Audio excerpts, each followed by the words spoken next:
corruption section is what really holds Futbol Mexicano back, or Mexican soccer. But there's two more things I want to address before we close this video. So let's talk about real quick another thing that holds back the potential of Mexico, and that is their rich league holding players, I wouldn't say hostage, but just holding them in their league, sometimes forever or for too long. I believe that the fact that Liga MX is a very rich league and can afford to pay some very high wages or salaries, along with demanding some very high transfer fees from clubs abroad, does hurt the development of Mexican talent. Regardless of the league being rich and competitive, it's not as good as the best leagues in Europe. And if you don't send your top talent in a high or reasonably high volume, they will likely never reach their full potential. You need to send them to the best leagues in the world to play against the best players, get the best coaching, everything.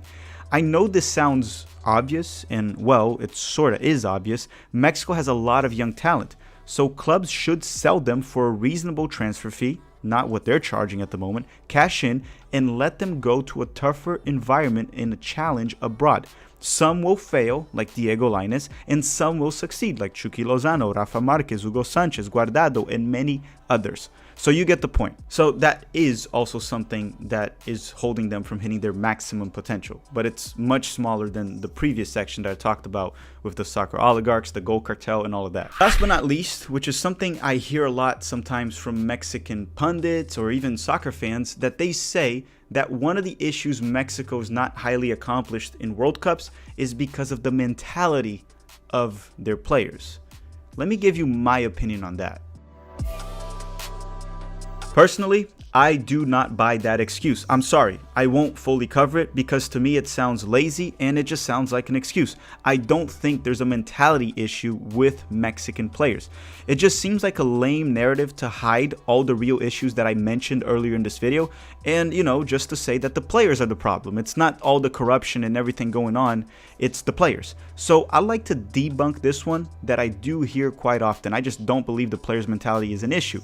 Then they'll go on and say Mexican players party too much. Well, I'll tell you one thing, a lot of athletes do. Look at Brazilian players, they party a lot. What's the excuse there? So I don't buy this one, and I often see it being used. Don't fall for it. It's just a narrative to try to blame the players and not the real issues going on with the Mexican Federation, the league, and the so-called soccer oligarchs. Of course, a lot of that is just my opinion. Some things I stated are facts. Some things I stated are opinions. Let me know yours. So before we wrap things up here, a quick question. Will these issues that I mentioned ever be fixed? Not addressed, fixed. My answer to that is I do not know. I can't answer that. There's a lot of talk about bringing back promotion relegation to Liga MX, facilitating the transfer of players abroad, reducing the number of foreign players in the league, and not allowing single entities to own multiple clubs. But as I said, it's a lot of talk. We'll see if it gets done.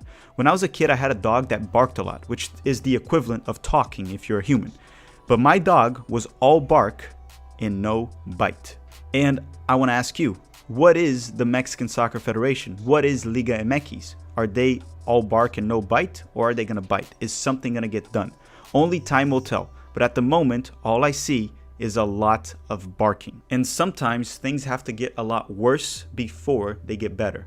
Alright everyone, thank you very much for watching. Drop a comment letting me know, what did I miss? Are there more issues with Mexican soccer that I did not address? And drop a like if you enjoyed this video and this type of content. And go check out our Pumas versus Chivas match day vlog as I experienced what Mexican soccer culture is, and it is wonderful. I want to thank you all very much for watching and have a great day.